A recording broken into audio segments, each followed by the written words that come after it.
महामहिम राष्ट्रपति जी ने राम मंदिर के निर्माण की बात, कुछ पंक्तियां कहकर मैं अपनी वाणी को विराम दूंगा। किसी ने कहा बिना कलश के प्राण प्रतिष्ठा कैसे होगी।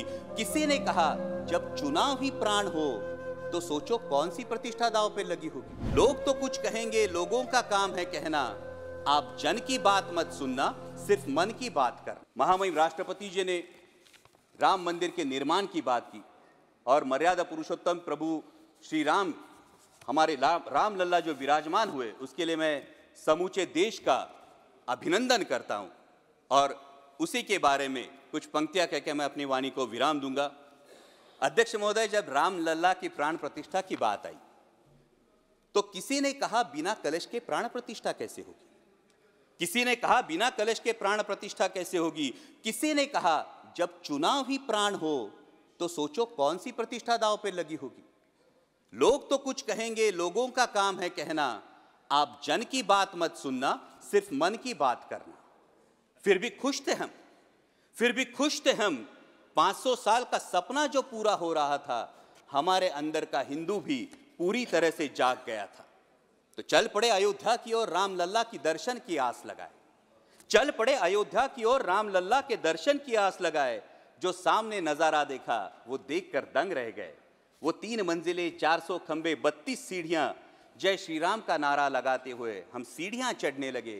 राम लल्ला से क्या गुहार लगाए ये सोचने लगे। पहली सीढ़ी पर याद आई महंगाई, पहली सीढ़ी पर याद आई महंगाई, दूसरी पर देश में बढ़ती बेरोजगारी, तीसरी पर पत्रकारिता की चरण चुंबकता, चौथी पर सेंट्रल एजेंसीज की संदिग्ध भूमिका। हर सीढ़ी पर कुछ न कुछ याद आ रहा था, हर सीढ़ी पर कुछ न कुछ याद आ रहा था। कहीं 15 लाख का जुमला, कहीं किसानों का आक्रोश था, कहीं महिला कुश्तीगिरों की वेदना थी, कहीं सालाना 2 करोड़ रोजगारों का वादा था, कहीं बढ़ती सांप्रदायिकता थी, तो कहीं चुनिंदा पूंजीपतियों पर मेहरबान हमारी सरकार का चेहरा था। इस वास्तविकता ने झंझोड़ने के बाद भी हम अंधभक्तों की तरह चलते गए।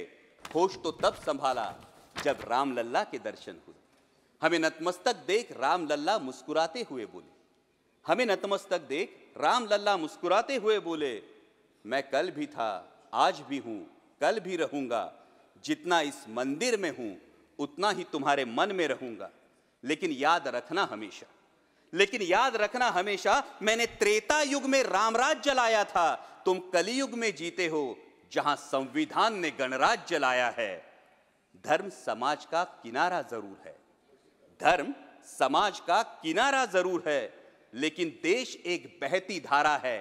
किनारे को धारा के बीच में लाया तो प्रवाह अड़ जाता है, प्रगति के पथ से हट जाता है। इसलिए धर्म का ठेकेदार नहीं, पहरेदार बनना चाहिए। इसलिए धर्म का ठेकेदार नहीं, पहरेदार बनना चाहिए।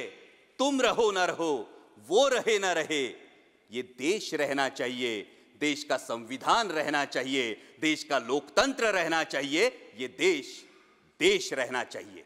जय हिंद, धन्यवाद।